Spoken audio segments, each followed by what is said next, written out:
Hou die voorraadlinie oop. Goeiedag, liewe medegelowige. Vandag is dag 19 van ons 21 dae van vas en gebed. En vanoggend is my laaste gedagte aan jou rondom hierdie visuele rusplek in gebed in die heiligdom, naamlik die goue kandelaar. Op dag 16 het ek melding gemaak van die goue kandelaar en die amandelboom, en by hierdie aansluiting wil ek graag iets kortliks met jou deel.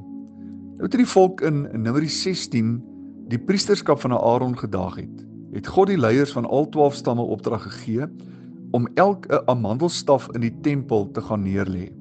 Vers 8 sê dat die volgende oggend toe Moses in die tent van die getuienis ingaan, het die staf van Aaron bloeisels gehad, blomme en ryp amandels.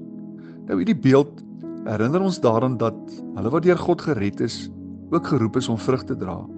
So by hierdie stasie bid ons dat die kerk van Jesus Christus sal vrug dra. Ja, hierdie is 'n plek in my gebedstyd waar ek my eie lewe ondersoek en myself vra, dra my lewe nog vrug?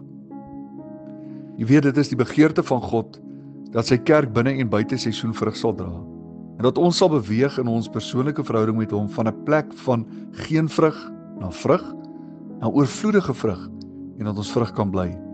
Johannes 15:16 hoor ons Jesus sê, julle het my nie uitverkies nie, maar ek het julle uitverkies en julle aangestel om vrug te gaan dra en dat julle vrug kan bly, sodat wat julle die Vader ook al in my naam vra, hy julle dit kan gee. Ons sluit vanmôre af met hierdie verhaaltjie en dan 'n persoonlike oproep tot jou. Daar in 1 Samuel 30 sê die Bybel is Siklag, die woonplek van Dawid en sy manskappe, by geleentheid geplunder en die vyand het alles gevat tot die vrouens en die kinders. Dawid en sy manskappe besluit toe om die Amalekiete op bevel van God te agtervolg en hulle goed te gaan terughaal, en daar by die spruit van Besoar bly 200 man egter agter wat te moeg was om verder te gaan. Die Bybel sê met net 400 man verslaan Dawid toe vir Amalek en hy bring alles terug wat hulle geroof het en nog baie meer. Toe die byt egter verdeel word, wou die wat geveg het nie met die 200 wat die voorraadlinies bewaak het deel nie, maar Dawid sê nee. Was dit nie vir hulle nie? Sou ons nie as oorwinnaars in die stryd kon tree? Ek dring daarop aan dat ons die byt tussen almal verdeel. Nou broers en susters, deur hierdie verhaal wil ek jou aanmoedig om vir ander bedieninge te bid. Jy weet, wanneer ons vir ander bedieninge bid, hou ons nie die voorraadlinie oop vir die geveg, maar laat God ons toe om in hierdie bedieningsbeloning te deel. Wanneer jy werklik vir daardie bediening voor God gaan staan, en die wat op die gevegsfront veg ondersteun deur gebed, het jy aandeel in die oorwinnings wat God hulle gee. Paulus sê in 1 Korintiërs 12:26, hy sê as een lid ly, dan ly die hele liggaam. Maar terselfdertyd, wanneer die liggaam 'n oorwinning behaal, dan deel almal in die seën en beloning daarvan, en God word vereer.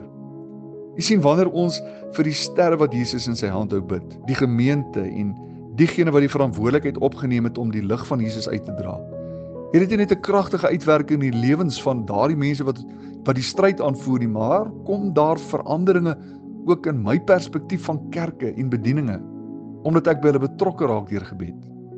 Ja, deur gebed breek die Here mure van verdeeldheid en onverdraagsaamheid, as ook onbetrokkenheid teenoor ander af, en daarom is dit so belangrik dat ons by hierdie stasie in die tabernakel sal bid, en ek wil jou aanmoedig om vir altyd te spandeer by hierdie besondere stasie in gebed.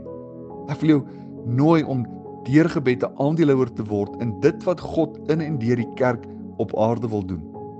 Ons wil by hierdie stasie nie net vir ons eie gemeente bid nie, maar ook vir gemeentes reg oor die land, dis ook in die buiteland, en daarom wil ek jou nooi, bid vir daardie bedieninge, waar jy self betrokke is, en ook die bedieninge waarvan jy gereeld hoor of lees, maar bid ook vir ander kerke, bid vir ander predikers in jou dorp, in die land en ook reg oor die wêreld.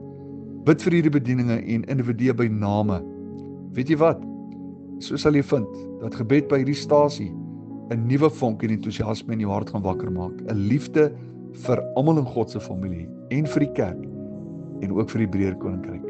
Kom ons bid saam. Vader, baie dankie dat ons die voorreg het om ook by hierdie stasie te kan bid, en nie net vir ons eie gemeente in te tree nie, maar ook vir die koninkryk van God en die bediening van u werk reg oor die wêreld.